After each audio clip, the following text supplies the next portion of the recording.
अस्सलाम वालेकुम। मेरा नाम डॉक्टर नसीम है और आज हम इंशाल्लाह पढ़ेंगे बायोलॉजिकल मॉलिक्यूल जो आपका चैप्टर नंबर 2 है बायोलॉजी में।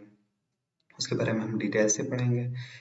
बायोलॉजिकल मॉलिक्यूल्स ऑलमोस्ट 4 टाइप्स होते हैं, जिसमें प्रोटीन है, कार्बोहाइड्रेट है, लिपिड्स हैं और न्यूक्लिक एसिड या आरएनए, डीएनए उन पे जो मुश्तमिल होता है। जो आज का लेक्चर है, आज उसमें हम सिर्फ ओवरव्यू देखते हैं कि उसमें बायोकेमिस्ट्री क्या है, बायोलॉजिकल मॉलिक्यूल्स क्या है, देन है डिहाइड्रेशन एंड हाइड्रोलाइसिस के बारे में।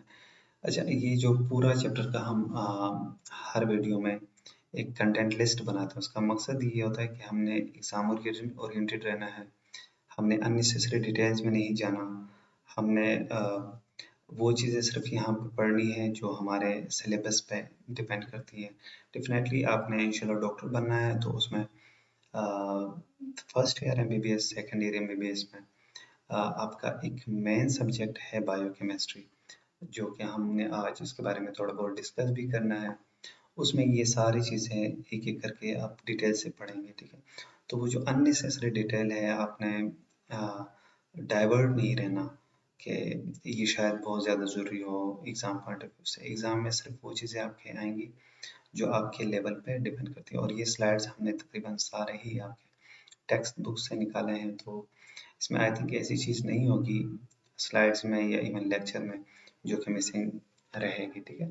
तो स्टार्ट करते हैं। बायोकेमिस्ट्री है क्या? बायोकेमिस्ट्री स्टडी ऑफ कंपाउंड्स और molecules that are present in living beings.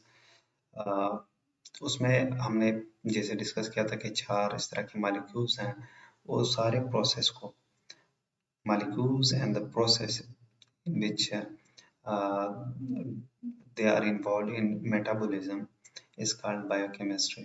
ठीक है, इसकी आप डेफिनेशन किसी भी तरह से कर सकते हैं, ठीक है, कि ऐसे मॉलिक्यूल्स जो कि लिविंग ऑर्गेनिज्म में मौजूद हैं और उसके किसी भी तरह से मेटाबॉलिज्म में रोल हो तो उसको बायोकेमिस्ट्री कहते हैं, ठीक है। देन एक एक करके हमने पढ़ना है, what are carbohydrates, proteins, lipids and nucleic acid, definitely, ठीक है। और न्यूक्लिक एसिड जो है आपके हेरिडिटरी मटेरियल का एक मेन पार्ट है। तो आज का जो हमने देखना है कि उसमें जो मेन बायोलॉजिकल मॉलिक्यूल्स हैं उनमें आते क्या क्या है। जिस तरह प्रोटीन के हमने उसके बारे में डिस्कस किया था कि प्रोटीन ऑलमोस्ट हमारे 18% हम बॉडी का कंप्रोमाइज करता है। कम देन उसके बाद एक कार्बोहाइड्रेट, ये 4% बनाते हैं हमारे पूरे जिस्म का, एंड देन लिपिड्स हैं 3%, डीएनए आरएनए जो हेरिडिटरी मटेरियल है ये 0.25 एंड 1.1% रिस्पेक्टिवली बनाते हैं। अच्छा, तो उसमें अभी हमने डिस्कस क्या करना है कि प्रोटीन की सिग्निफिकेंस क्या है, कार्बोहाइड्रेट की सिग्निफिकेंस क्या है, अल्टीमेटली आरएनए डीएनए की। इसके अलावा भी कुछ इस तरह के मॉलिक्यूल्स हैं, जिस तरह के एंजाइम्स हैं, हार्मोन्स, जो हमने पिछले चैप्टर में उसको डिस्कस किया था। देन इनऑर्गेनिक आयंस भी हैं, इस तरह के पूरे एक आपके पास ग्राफ है।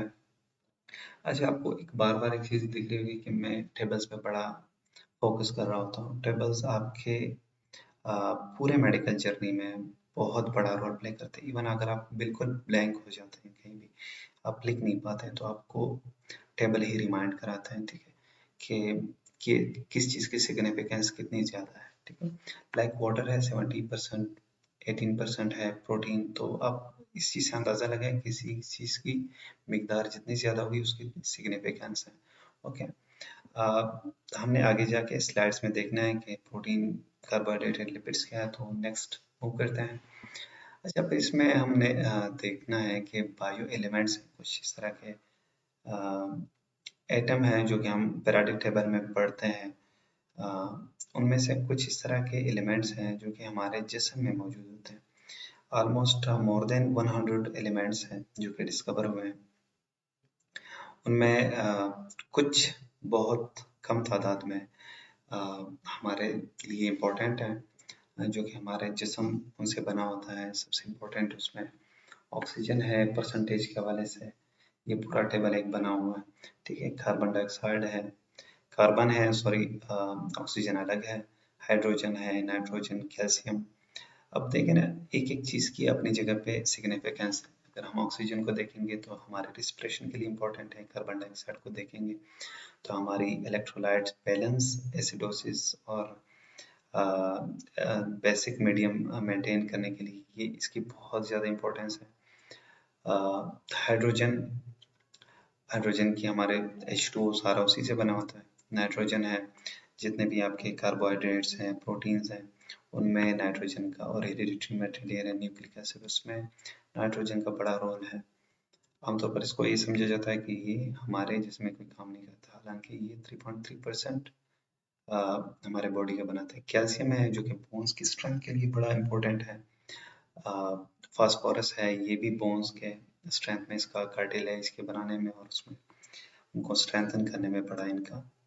और फास्फेट भी एक हेरिडिटरी मटेरियल में एटीपी और डीएनए में इनका एक बड़ा रोल है। पोटेशियम जो है इनका इलेक्ट्रोलाइट बैलेंस मेंटेन करने के लिए, खासकर कार्डियक एक्टिविटी को मेंटेन करने के लिए बड़ा इसका रोल है। और न्यूरोनल एक्टिविटी के लिए अगर आपके पोटेशियम कम रह जाए तो आपके जिस्म काम ही करना छोड़ दे। सल्फर है, इसको आमतौर पर डर्मेटोलॉजिस्ट बड़ा यूज करते हैं स्किन प्रोडक्ट्स में, ठीक है। सोडियम है, सोडियम एंड क्लोराइड, आपको पता होगा कि पूरा जो आगे जाके पढ़ेंगे कि नर्व्स की कंडक्शन डिपेंडेंट होती है सोडियम क्लोराइड पे। और आपके जो पसीना है, आपका जो मेन इलेक्ट्रोलाइट्स के दो कंपोनेंट्स है सोडियम एंड क्लोराइड, इनकी मिकदार आपके लिए बड़ी क्रूशियल है। मैग्नीशियम डेफिनेटली आपके जो बोन्स की स्ट्रेंथ है उनके लिए और ओवरऑल हेल्थ को मेंटेन करने के लिए मैग्नीशियम का बड़ा रोल है। अगर आप मैग्नीशियम आपका बॉडी में कम हो जाता है तो उसकी पहली अर्ली इंडिकेशन होती है कि आपको स्लीप में इश्यूज आ जाते हैं, ठीक है। इसके नर्व कंडक्शन में भी डेफिनेटली बड़ा रोल है। और 14 टाइप्स ऑफ जो लेस इंपॉर्टेंट है वो 0.01% आपके प्रिसाइज करता है। अब ये जो है हमने एक ओवरव्यू दे दिया, ठीक है, हर एक की अपनी सिग्निफिकेंस को शो करने के लिए। देन है मैक्रो ऑर्गेनिक मॉलिक्यूल्स है। मैक्रो ऑर्गेनिक मॉलिक्यूल पूरा चैप्टर आपका इसी चीज पर डिपेंडेंट है, ठीक है। प्रोटीन है, इसकी क्या सिग्निफिकेंस है, they are building material of life. Like एक बंदा जिम जाता है तो उसके मसल्स जितने भी बने होते हैं वो प्रोटीन के होते हैं, ठीक है। इसीलिए उनको इंकरेज किया जाता है कि अपने अंडे खाने हैं जो कि ज़्यादातर प्रोटीन पे मुश्तमिल होता है, आपने गोश्त ज़्यादा खाना है, अपने बीन्स खाने हैं। ये सारे जितने भी डाइट्स हैं ये प्रोटीन से बने होते हैं, तो इसीलिए आपके जितना भी मसल है वो प्रोटीन का बना होता है, ठीक है। इसीलिए ये तकरीबन 18% हमने पढ़ा था कि ये पूरे बॉडी का बनाता है। देन कार्बोहाइड्रेट्स हैं, जितने भी हम कार्बोहाइड्रेट, ऑलमोस्ट 70% हमारी डाइट का होता है वो कार्बोहाइड्रेट्स पे मुश्तमिल होता है, ठीक है। तो हम जो डेली एक्टिविटीज करते हैं, चलते हैं, फिरते हैं, सोचते हैं, इवन ब्रेन जो है वो सिर्फ कार्बोहाइड्रेट को यूज कर सकता है, ग्लूकोज को, ठीक है। उनको कोई प्रोटीन की समझ नहीं है, ठीक है। इसी तरह जो डेली एक्टिविटीज है वो हमारी सारी कार्बोहाइड्रेट पे डिपेंडेंट है। हम रोटी खाते हैं वो तकरीबन सारी की सारी कार्बोहाइड्रेट है। हमने शरबत पी ली, कोई भी स्वीटनर हमने खा लिया तो वो कार्बोहाइड्रेट्स हैं। चावल हैं, पूरे के पूरे कार्बोहाइड्रेट्स हैं उसमें। अल्टीमेटली विटामिन भी होते हैं, मिनरल्स भी होते हैं। लेकिन उसके बाद हमने पढ़ना है fats, they are reserve food stocks.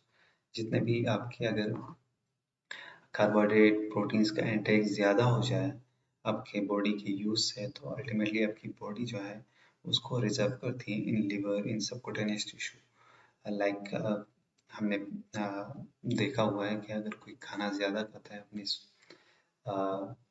Body के डिमांड से, तो अल्टीमेटली उसका पेट बढ़ जाता है। उसका एक टर्म यूज करते हैं मेडिकल में, हम कहते हैं फैटी लीवर, ठीक है। जो ज्यादा खाना खाते हैं या मोटे होते हैं उनका लिवर भी अल्टीमेटली ज्यादा हो जाता है, उसको हम कहते हैं फैटी लीवर। तो उसका हम ये रिकमेंड करते हैं कि खाना अपने इस्तेमाल, जितना आपको जरूरत हो उतना ही खाना आपने खाना है या उससे कम, ताकि आपकी ये रिजर्व जो सोर्सेज हैं वो यूज हो जाए। In the shape of exercise आप करें, या आपने खाना कम खाएंगे तो अल्टीमेटली आपकी बॉडी को ज़्यादा ज़रूरत है, तो ये रिजर्व जितने भी पड़े हुए हैं आपके लिवर में या आपके दूसरे जो सबक्यूटेनियस टिश्यू हैं वहाँ पे, तो ये यूज़ हो जाएंगे, ठीक है। देन न्यूक्लिक एसिड, ये एक हेरिडिटरी मटेरियल है जिससे आपने डीएनए, आरएनए, जिससे आपकी नस्ल बढ़ती है, ठीक है। तो इसके बारे में हमने मजीद पढ़ना है, ठीक है। इसके बारे में, इसको हम कहते हैं मैक्रो मॉलिक्यूल। एक होता है माइक्रो, जो कि बहुत छोटे होते हैं। मैक्रो ये होता है कि बड़े मॉलिक्यूल्स होते हैं, जिस तरह नाम से उनको ज़ाहिर है, ठीक है। इसके बारे में मजीद देखते हैं, वो अल्टीमेटली आपने स्पेशलाइजेशन में जाके देखना है। स्पेशलाइजेशन में in the era of MBBS. Then हम पढ़ना है मेटाबॉलिक रिएक्शंस। अच्छा, दो तरह के आपके बुक में मेंशन है, एक कंडेंसेशन है, एक हाइड्रोलिसिस है। कंडेंस एक इंग्लिश का लफ्ज है जिसका मतलब है एक बड़ी चीज को बनाना, ठीक है।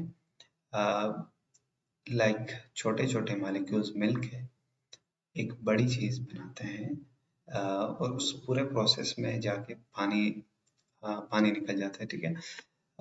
हमने इसमें मिसाल दी हुई, ठीक है। ये मोनोमर्स हैं, M1 M2, ये जाके डाइसेक्राइड बनाते हैं, लाइक माल्टोज है, ठीक है। ग्लूकोज के 2 मॉलिक्यूल्स बनते हैं, मिलते हैं, और ये जाके माल्टोज बनाते हैं, और अल्टीमेटली जाके पानी रिलीज हो जाता है, ठीक है। ये पूरा जो प्रोसेस होता है ये एनर्जी के इस्तेमाल के बाद होगा, ठीक है। एनर्जी का इसमें होना जरूरी है। जो दूसरा प्रोसेस है हाइड्रोलिसिस है। हाइड्रो मतलब पानी, लेसिस मतलब पानी की मदद से एक बड़े मॉलिक्यूल को दो छोटे मॉलिक्यूल्स में तोड़ना, या बहुत सारे छोटे मॉलिक्यूल्स में तोड़ना, इसको अल्टीमेटली हाइड्रोलाइसिस कहते हैं, ठीक है। इसमें एक चीज मेंशन की हुई है कि आपके एक मॉलिक्यूल के साथ H आयन है, दूसरे के साथ OH है, तो जब एनर्जी इम्पैक्ट करती है तो H2O बनता है, ठीक है। एक मॉलिक्यूल से OH, देन से H+, तो इतना ही मेंशन्ड है वहाँ पे। आई थिंक ये आपके लिए काफ़ी भी इतना ही है। नेक्स्ट स्लाइड्स में इंशाल्लाह हम पढ़ेंगे कार्बोहाइड्रेट, प्रोटीन, उनको डिटेल से देखते हैं इंशाल्लाह। फिर मिलते हैं। Thank you so much.